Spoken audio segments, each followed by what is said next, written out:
जय हिंद दोस्तों, मैं सुधीर सिंह आपका अपना यूट्यूब चैनल संघर्ष सर पर स्वागत करता हूं। दोस्तों कैसे हैं? उम्मीद करते हैं बहुत अच्छे से होंगे और घर पर रहकर आप अपने डिसिप्लिन को मेंटेनेंस कर रहे होंगे दोस्तों। ठीक है दोस्तों, तो चलिए क्वेश्चन को डिस्कस करते हैं और आप लोग को अच्छी तरह से बताने वाला दोस्तों। तो आज मैं श्रम विभाजन जाति प्रथा बताऊंगा दोस्तों। जो श्रम विभाजन जाति प्रथा के लेखक भीमराव अम्बेडकर को हम लोग मानते हैं दोस्तों।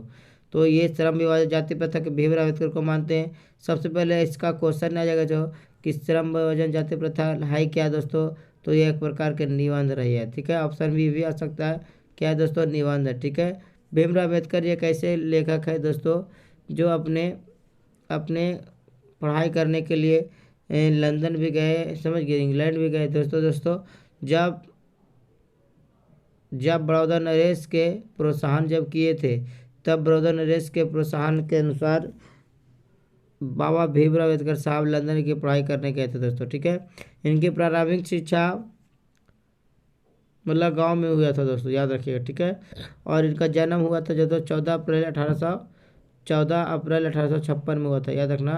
14 अप्रैल 1800 दोस्तों 56 ईस्वी में इनका जन्म हुआ था। तो चलिए क्वेश्चन को डिस्कस करते हैं और आप लोग को बताते हैं। चलिए, कह रहे दोस्तों कि श्रम विभाजन है ना, कहता है भारत में जाति प्रथा का मुख्य कारण क्या होगा दोस्तों।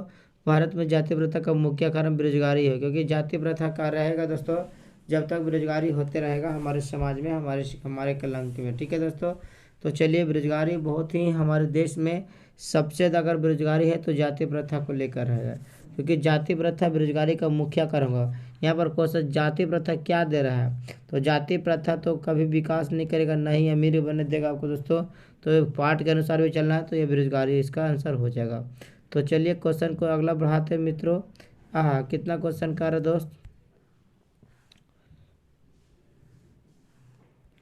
अगला मित्र कर रहा है कि मानव मुक्ति का पुरोधा किसने कहा गया, किसे कहा गया, मतलब भीमराव अम्बेडकर को मानव मुक्ति का पुरोधा, ऐसा भी क्वेश्चन आ सकता है। मानव मुक्ति पुरोधा किसके कहा गया दोस्तों, तो याद रखना भीमराव अम्बेडकर को कहा गया है। ठीक है, तो ठीक है। अमरकांत चैप्टर जो बहादुर के चैप्टर का लिखा है, यतेंद्र मिश्रा जो होता है दोस्तों, यह नौबत खानवी इबादत के लेखक है दोस्तों। श्रम विभाजन जाति प्रथा नलिनी शर्मा 20 के दांत के लेखक है दोस्तों, याद रखिएगा। ठीक, तो चलिए एक बार इसको शॉर्ट ट्रिक से मैं बताने वाला हूँ। नलिनी शर्मा 20 के दांत, अगर 20 के दांत से 20 के दांत इसके लेखक है। अब याद करने का देश तक कैसे ना, देखिए कोई भी अगर 20 जैसे बात बोलेगा तो हमारे से नया नया बात सोचना पड़ेगा। तो नया जब बात सोचेगा तो नया विलोचन करेगा, तो नया विलोचन शर्मा हो जाएगा। ठीक है, भीमराव अम्बेडकर बता चुके जाति प्रथा। यतीन्द्र मिश्रा दोस्तों उसका लेखक होगा नौबत खान में इबादत। ठीक है, क्या दोस्त, नौबत खान में इबादत। अब कहीं भी नौता खाने जाइएगा तो मिला मिला के खाइएगा, तो याद रखना यतीन्द्र मिश्रा। ठीक है, अमरकांत बहादुर पाठ के चैप्टर, कोई भी बहादुर होगा तो अमर अमर होबे करेगा दोस्तों। ठीक है, तो क्वेश्चन भी डिस्कस हो गया आपका और क्वेश्चन का आंसर भी मिल गया होगा। ठीक है, तो मानव मुक्ति के पुरोधा किसे कहा गया दोस्तों, भीमराव अम्बेडकर को कहा गया। ठीक है, यदि आप लोग को क्वेश्चन मतलब जो भी चैप्टर है उसका सीरीज अगर चाहते हैं सरल तरीका से लेखक और उसका नाम तो आप चाहते हैं दोस्त, तो इसका लिंक नीचे दे देंगे दोस्तों, उस पर आप देख सकते हैं। ठीक है, तो चलिए नेक्स्ट प्रश्न देखते हैं। कहता जाति प्रथा स्वामी विभाजन नहीं है क्यों, है ना। देखिए दोस्तों, जाति प्रथा स्वामी विभाजन क्यों नहीं है, इसे देखिए 2021 से पूछा दोस्तों और 2022 में पूछने की पूरी तरह संभावना रहेगी। ठीक है, तो जाति प्रथा स्वामी विभाजन नहीं है क्यों नहीं है दोस्तों, भेदभाव के कारण, शोषण कारण, गरीबी के कारण। ठीक है, क्योंकि जाति प्रथा विभाजन नहीं, स्वाभाविक मतलब अपने आप से दोस्तों, तो रुचि पर आधारित नहीं होने के कारण, क्योंकि जाति प्रथा जो होता है दोस्तों वह रुचि पर आधारित नहीं होती है। ठीक है, अगर हम जो जाति हम रुचि के आधार पर काम, रुचि के आधार पर नहीं करते, ये अस्वाभाविक होता है।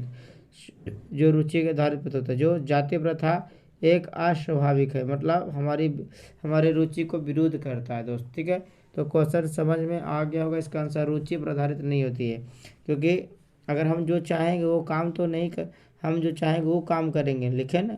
लेकिन जाति प्रथा कह रहा है कि हम जो नहीं चाहेंगे वो तुमको काम करना पड़ता है। ठीक है, तो ये प्रश्न आपको क्लियर हो गया होगा मित्रों। चलिए नेक्स्ट प्रश्न कह रहे दोस्तों, कह रहा है तो दोस्त बाबा साहेब अम्बेडकर का जन्म किस राज्य में हुआ था दोस्तों, मध्य प्रदेश में हुआ था। स्थान का नाम याद रखना मध्य प्रदेश। तो मध्य प्रदेश में दलित परिवार में हुआ था, याद रखिएगा मध्य प्रदेश में हुआ था दलित परिवार में, ठीक है। और महू, ठीक है, महू महू महू परिवार में, ठीक है। तो याद रखिए 1856 में इनका जन्म हुआ था। कब हुआ मित्रों? 1856 में 14 अप्रैल, ठीक है। और 1856 में इनका जन्म हुआ और समझोगे तो याद रखिएगा दोस्त, ठीक है। दिल्ली में इनका मृत्यु हुआ था, ठीक। तो अगला प्रश्न देख लेते हैं मित्र, कह रहा है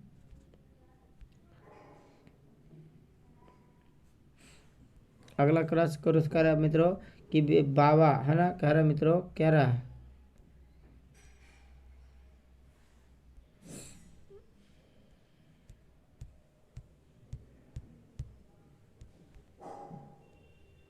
बाबा भीमराव अम्बेडकर का जन्म कब हुआ था, ठीक है। तो बता, बाबा साहेब भीमराव अम्बेडकर का जन्म हुआ था, सॉरी दोस्तों उस समय आपको गलती बता रहे थे, वो सॉरी 1956 में इनका मृत्यु हुआ था, याद रखिएगा 1956 में मृत्यु हुआ था। हम 1418-56 बोले थे, ठीक है। तो 1956 में इनका मृत्यु हुआ था। 14 अप्रैल 1891 में इनका जन्म हुआ था, ठीक है। तो याद रखिए सॉरी, अगर मैं बोल दिया हूँ तो आप लोग उसको देख लीजिएगा, ठीक है। इसका जन्म हुआ था 14 अप्रैल 1891 ईस्वी में। और ये देखिए 2020 में पूछा भी है, 2021 में भी पूछा हुआ है और 2023 में पूछने की पूरी संभावना इसका रहेगा, ठीक है। तो चलिए नेक्स्ट क्वेश्चन की ओर बढ़ जाते हैं मित्र। क्या कर रहा है अगला क्वेश्चन? अगला क्वेश्चन कर रहा है श्रम विभाजन और जाति प्रथा के लेखक कौन है? तो बता चुके दोस्तों भीमराव अम्बेडकर होगा। रामविलास शर्मा जो है दोस्तों, वो कोई भी मतलब राम जैसे बनना चाहता है, ठीक है, तो हमेशा परंपराओं की बात को मानते आना चाहिए, ठीक है। परंपराओं की बात को मानते आना चाहिए, तभी राम जैसे बन पाइएगा, ठीक है। तो ऐसे परंपराओं के मूल्यांकन हो जाएगा। तो रामविलास शर्मा। अब आता है गुणाकार मूल्य, ठीक है दोस्तों। गुणाकार मूल्य के है दोस्तों एक लिपि है ना, लिपि है, ठीक है, जो नागरी नागरी है, तो ठीक है, गुणाकार मूल्य, ठीक है। तो नागरी लिपि के लेखक हो जाएगा, ठीक है। नागरी, अगर देखिएगा कोई भी नगर की स्थापना होगा दोस्तों, तो हमेशा उसके पास गुण के आधार पर, उसके मूल गुण के आधार पर किया जाएगा, तो हो जाएगा गुणाकार मूल्य उसका लेखक होगा। अब हजारी प्रसाद द्विवेदी होता है। तो नाखून क्यों बढ़ते हैं? अब नाखून देखिए जन्म से जब तक हुआ है अब हजारों बार नाखून काट चुके हैं, तो हजारों बार से याद रखना हजारी प्रसाद द्विवेदी, ठीक है। लेकिन आपका आंसर इसका क्या था? श्रम विभाजन और जातीय प्रथा के लेखक होगा। तो यह इसका आंसर हो जाएगा दोस्तों भीमराव अम्बेडकर हो जाएगा। तो चलिए नेक्स्ट प्रश्न को बताते हैं। और अगला प्रश्न में क्या कर रहा है मित्रों, देखेंगे इसका जानकारी, ठीक है। क्या कर रहा है दोस्त कि आदर्श समाज स्वतंत्रता, ठीक है, कह रहा है मित्रों आदर्श समाज, कह रहा है मित्रों आदर्श समाज स्वतंत्रता समानता मातृत्व पर आधारित होने होगा। किसने कहा? देखिए आदर्श समाज स्वतंत्रता या समानता मातृत्व पर आधारित या भाईचारा बोलेगा, तो भाईचारा का नाम दूसरा नाम है दोस्त, आपका प्रश्न में टकराएगा लोकतंत्र। भाईचारा का दूसरा,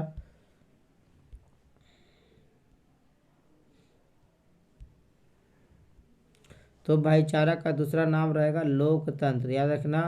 भाईचारा का दूसरा नाम क्या होगा दोस्तों? लोकतंत्र। जो भाईचारा का मतलब दूध और पानी के मिश्रण की तरह होना चाहिए। लेकिन इसमें किसने कहा था? याद रखना भीमराव अम्बेडकर ने कहा था दोस्तों। अब आता है मैक्स मुलर, जो पाठ कर अच्छा होगा भारत से हम क्या सीखे।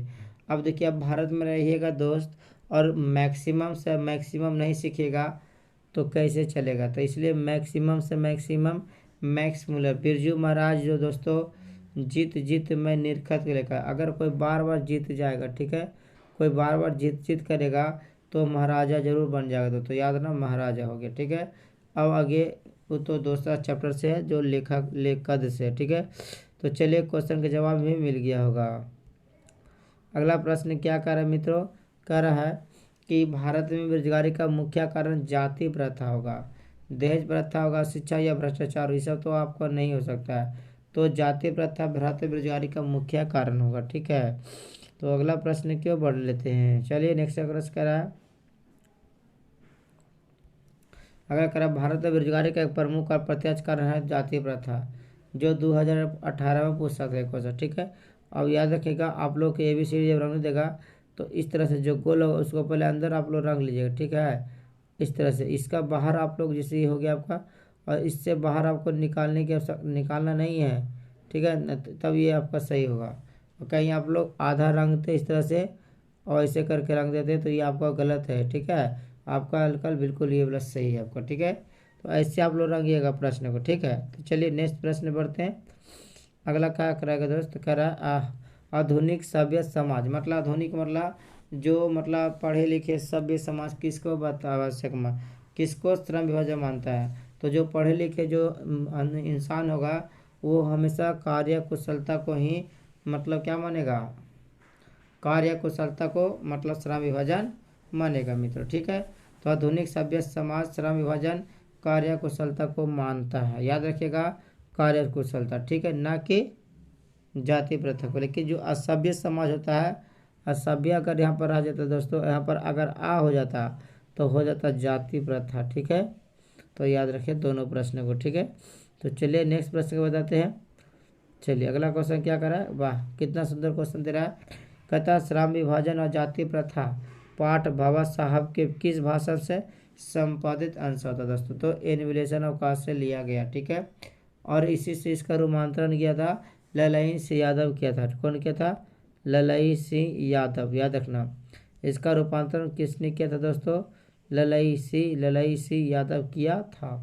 तो इसका आंसर तो आपको मिल गया होगा कि श्रम विभाजन जाति प्रथा पाठ के साहब के किस भाषा का संपादित अंश है।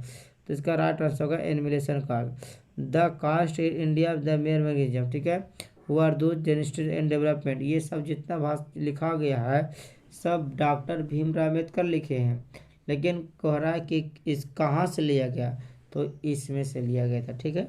चलिए अगला प्रश्न देखते हैं। चैप्टर वाइज रिवीजन हो जाएगा आपका, तो आपके लिए बेहतर हो जाएगा दोस्त, ठीक है, कि कौन चैप्टर में कितना प्रश्न पूछा है, ठीक। कह रहा भारतीय संविधान के निर्माता किसे कहा गया। तो भीमराव अंबेडकर को भारतीय संविधान के निर्माता कहा गया। तो चलिए पहला प्रश्न में आपको कितना सही हुआ कमेंट करके जरूर बताएगा। अब आते हैं हम लोग को गद्य खंड में बता देना है, ठीक है, गद्य खंड बता दिए। अब आते हैं आपको पद खंड के लिए, है ना, पद खंड के लिए, ठीक है। पद खंड में पहले चैप्टर में कितना पूछा इनकी मैं जानकारी आपको देने वाला हूँ, ठीक है। कर आशा दीवार किस कवि की रचना है। तो आशा दीवार गुरु, बिना गुरु के आपको आशा मिल ही नहीं सकता है। तो ऐसे भी याद रख सकते हैं गुरु के बिना आपको आशा बन ही नहीं सकता है। तो दीवार क्या खड़ा करिएगा, तो इसका राइट आंसर गुरु हो जाएगा, ठीक है। तो गुरु नानक जी, ठीक। चलिए नेक्स्ट प्रश्न मिलते मित्रों। नेक्स्ट प्रश्न कह रहा है कि गुरु नानक जी पंजाब के अलावे और किस भाषा में कविता लिखे थे। तो याद रखिएगा हिंदी में लिखा करते थे, ठीक है। पंजाबी तो लिखवे करते उसके बाद हिंदी में लिख भी करते थे। तो चलिए नेक्स्ट प्रश्न मित्रों कह रहा क्या चीज़, कह रहा है किसके बिना प्राणी को मुक्ति नहीं मिलती है। तो गुरु ज्ञान के बिना प्राणी को मुक्ति नहीं मिल सकता है मित्रों, ठीक है। गुरु ज्ञान के बिना आपको मुक्ति नहीं मिल सकता है, क्योंकि अगर आपको मुक्ति पाना चाहता है कोई भी इंसान, चाहे मानव हो, वो मानव से भगवान बनता है तो गुरु के लेकर ही बनता है। ब्रह्मा बुद्ध, चाहे जो भी स्वामी विवेकानंद हो, चाहे दयानंद सरस्वती, बिना गुरु के पास गया वो इतना बड़ा विद्वान नहीं बना। तो दोस्तों गुरु हो जाओ, ठीक है। गुरु के बिना आपको मुक्ति मिलने वाला नहीं है। तो चलिए नेक्स्ट प्रश्न करा कि गुरु नानक किस मार्ग के कवि है दोस्तों। तो गुरु नानक निर्गुण भक्ति मार्ग के कवि है। गुरु नानक के पत्नी का नाम है दोस्तों सुलक्षणी, याद रखेगा। गुरु नानक के पत्नी का नाम याद रखेगा सुलक्षणी, ठीक है। इसकी मम्मी का नाम याद रखना तृप्ता, ठीक है। और इसके बाबू का नाम रखना कालीचंद्र खत्री, याद रखना कालीचंद्र खत्री, याद रखिएगा, ठीक है। तो इसका जवाब होगा निर्गुण भक्ति मार्ग। गुरु नानक किस मार्ग के कवि है, गुरु नानक निर्गुण भक्ति। कृष्ण मार्ग के कवि जो था दोस्तों रसखान था, ठीक है। राम भक्ति मार्ग के है ना, लेकिन निर्गुण होगा। अगर निर्गुण यहाँ पर नहीं रहा दोस्तों तो राम भक्ति हो जाएगा, ठीक है। तो चलिए नेक्स्ट प्रश्न देखते हैं क्या कर रहा है। चलिए कह रहा है बाबू गुरु नानक ने किस धर्म का प्रवर्तन किए थे। तो सिख धर्म के प्रवर्तक। 10वें गुरु गोविंद सिंह का नाम होगा, 10वें गुरु रहेगा दोस्तों तो ये होगा गुरु गोविंद सिंह होगा। गुरु नानक जी प्रथम गुरु था, ठीक है। तो चलिए सिख धर्म इसका तो पता चल गया कि इसका आंसर सिख हो जाएगा, ठीक है। अगला प्रश्न क्या करा मित्रों, कहता गुरु नानक की पत्नी का क्या नाम था मित्रों। तो गुरु नानक की पत्नी का नाम था सुलक्षणी, याद रखना। गुरु नानक के पत्नी का नाम क्या हो मित्रों, सुलक्षणी नाम था, ठीक है। चलिए नेक्स्ट प्रश्न कहता है कैसे, कह रहा है बाबू कि गुरु नानक किस भक्ति धारा के कवि हैं। तो गुरु नानक निर्गुण भक्ति धारा के कवि हैं दोस्त। चलिए अगला प्रश्न मित्रों देखते हैं। कह रहा है गुरु नानक का जन्म लाहौर के किस ग्राम में हुआ था? तो गुरु नानक जी के लाहौर के तालीबंडी ग्राम में हुआ था। गुरु नानक का जन्म कहाँ होता है दोस्तों? लाहौर में। और लाहौर अभी कहाँ पड़ता है? तो पाकिस्तान में पड़ता है। 1539 में, है ना। 1459 में इनका जन्म हुआ था। अब 1539 में इनका क्या हुआ था? मृत्यु हुआ था। जहाँ पर इनका जन्म हुआ था उसका स्थान का नाम ननकाना साहब के नाम से जाना था। गुरु नानक जी, है ना। ननकाना साहब क्या होता है? जहाँ पर गुरु नानक जी का जन्म हुआ उसको ननकाना साहब कहा जाता है, ठीक है। तो ये तालवंडी पड़ता है, लाहौर में पड़ता है, ठीक है। और अभी ये पाकिस्तान में इसका माँ है, ठीक है। चलिए नेक्स्ट प्रश्न कहता है, क्या कह रहा मित्रों? कह रहा कि राम बिनु बिरथी जागी जन्मा, यह पंक्ति किसका है? गुरु नानक जी का, ठीक है। तो इस सबको प्रश्न आपको देखना है, याद करना, ठीक है। याद इसमें करना की आवश्यकता नहीं आपको है, सिर्फ आप रिवीजन करिए, काम हो जाएगा, ठीक है। आप एक बार मेरे वीडियो को देख लीजिएगा तो उम्मीद करते हैं आपका सारा वीडियो समझ में आ जाएगा। तो वीडियो सिर्फ एक बार देखिए, काम आपको दोबारा हो जाएगा, ठीक है। तो कह रहा हरि रस किसकी रचना है दोस्तों? तो हरि रस, अगर रही रस, ये हरि रस बोलेगा तो गुरु नानक इसका राइट आंसर हो जाएगा, ठीक है। चलिए नेक्स्ट प्रश्न क्या कर रहे तो कि वाणी का विष के समान हो जाती है। तो वाणी हो जाता है तो दोस्तों राम नाम के बिना वाणी विष के समान हो जाती है। जब राम नाम होगा, राम नाम के बिना, या दोस्तों राम बोलिए, राम के बिना पानी क्या हो जाएगा? विष के समान हो जाता है, ठीक है। तो चलिए नेक्स्ट प्रश्न बताने वाले हैं आपको। कह रहा है मित्रों कि गुरु नानक की रचनाओं की संग्रह किसने किया था? तो गुरु नानक की रचना 5वें गुरु किया था। कौन गुरु दोस्तों? 5वें गुरु गुरु अर्जुन देव से किया था, ठीक है। 5वें गुरु गुरु अर्जुन देव से ने किया था। कह रहा है मित्रों गुरु नानक की रचना के संग्रह किसने किया था? तो गुरु नानक की रचना का संग्रह किया था मित्रों, गुरु नानक की रचना किया था, शक में रचनाओं को जितना लिखे थे गुरु नानक जी, ठीक है, उनकी रचना गुरु अर्जुन देव से किए थे, ठीक है, जो 5वां गुरु कहलाता, ठीक है। चलिए अगला क्वेश्चन क्या कराया? कह रहा है मित्रों कि ननकाना साहब अब कहाँ पर पड़ता है दोस्तों? तो पाकिस्तान में पड़ता है। तो देखिए 13 प्रश्न आपको बताए, उसमें से आपको कितना अच्छा लगा? 13 में से 13 अगर सही हुआ तो कमेंट जरूर करिएगा, ठीक है। चलिए अगला प्रश्न बताने वाले हैं, अगला चैप्टर बताने वाले, ठीक है। आज मैं अब फिर इसमें अगला चैप्टर बताने वाला आपको संस्कृत है, ठीक है। संस्कृत में बताऊँगा 14 बुक होता है, व्याकरण में आपको पढ़ना 10 मिनट, ठीक है। देखिए अगर आप संस्कृत ढंग से पढ़ लेते हैं मेरे दोस्तों, तो सबसे पहले संस्कृत में आपको 97 मार्क्स लाने की मैं पूर्ण गारंटी लेता हूँ। अब ये कैसे होगा दोस्त?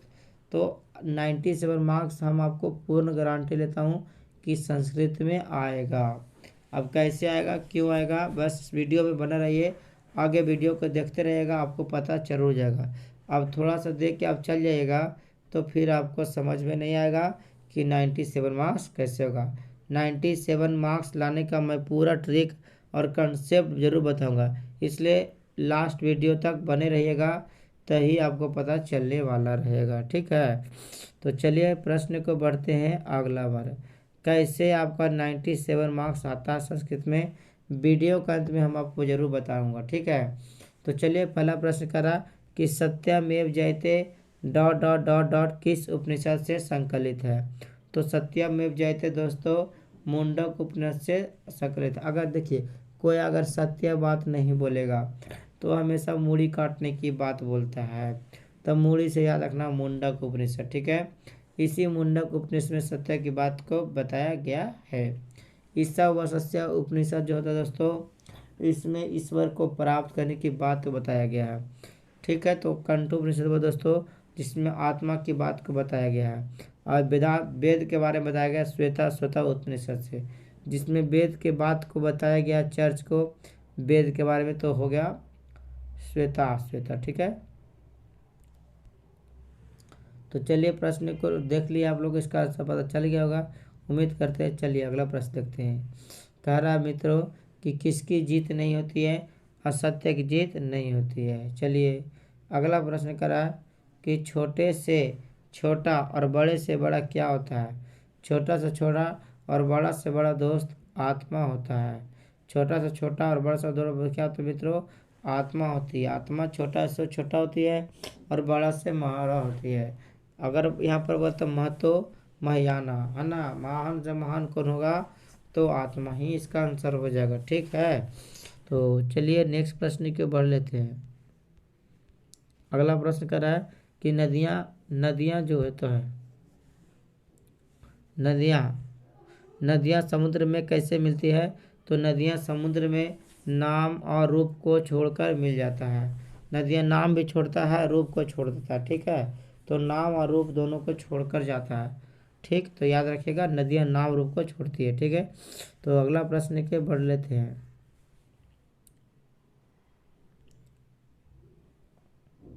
सत्या का मुख किसे ढका दोस्तों? तो सत्या का मुख ढका हुआ हिरमेन पात्र से। अगर बोलेगा सत्या का मुख ढका हुआ असत्य से भी बोल सकते हैं। ठीक है, लेकिन यहाँ पर हिरमेन पात्र अगर नहीं देता तो आप असत्य भी बोल सकते थे। ठीक है, लेकिन हिरमेन पात्र से ढका हुआ सत्या का मुंह। चलिए चलिए प्रश्न को बढ़ जाते हैं नेक्स्ट प्रश्न की ओर। अगला प्रश्न कर रहा है कि सत्यमेव जयते किस में से? तो बता जगह सत्य नहीं बोलेगा मूड़ी काट लिया जाएगा। चलिए अगला प्रश्न देख लेते हैं। ठीक है, आपको बता रहे कि लास्ट में आपको कंसेप्ट बताऊंगा कैसे नंबर आएगा। ठीक है, कहता है मंगला पाठ में कुल कितना मंत्र है? तो 5 होगा। अगर उपनिषद पूछेगा, उपनिषद, ठीक है, कि मंगला पाठ में कुल कितना उपनिषद है, ठीक है, तो उपनिषद रहेगा तो आंसर 4 होगा। ठीक है, लेकिन कुल मंत्र कितना है? तो 5। ठीक, चलिए नेक्स्ट प्रश्न क्या रखा? तो कहता हिरमेना पात्रान हिरमेने पात्रेन तादृश्य, यह मंत्र किस उपनिषद से लिया गया है? तो यह जो मंत्र लिया गया है ईसा उपनिषद से लिया गया है। ईसा वसस्य उपनिषद से लिया गया। मुंडक उपनिषद जिसमें आत्मा के बता रहे, सॉरी, मुंडक उपनिषद जिसमें सत्य की बात बताया गया। ठीक है, और कंठोपनिषद इसमें छोटे छोटे अणु के बारे में बताया गया है। ठीक है, ठीक है, तो पता चल गया होगा। और इसका तो बता चुके हैं कि श्वेता उपनिषद जो ऑप्शन डी में है उसमें वेद की चर्चा किया गया है।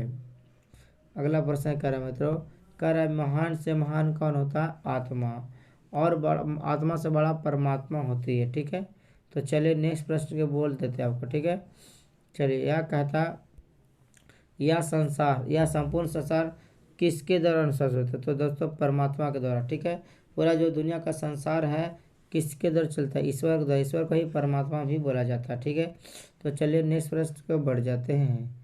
अगला प्रश्न कर रहा है मित्रों कि वेदांता पुरुषा महानतम वेद्यनाम के मंत्र किस में से लिया गया? विद्वान पुरुष महान होता है। ठीक है, तो कहाँ से लिया गया दोस्तों? श्वेता। जो विद्वान होता है वह हमेशा एकदम सादा जिंदगी होता है। सादा से याद ना श्वेतर उपनिषद। ठीक है, तो चलिए नेक्स्ट प्रश्न बताने वाला हूँ आपको बेहतरीन तरीका से। ठीक है, नेक्स्ट प्रश्न क्या कर रहा है?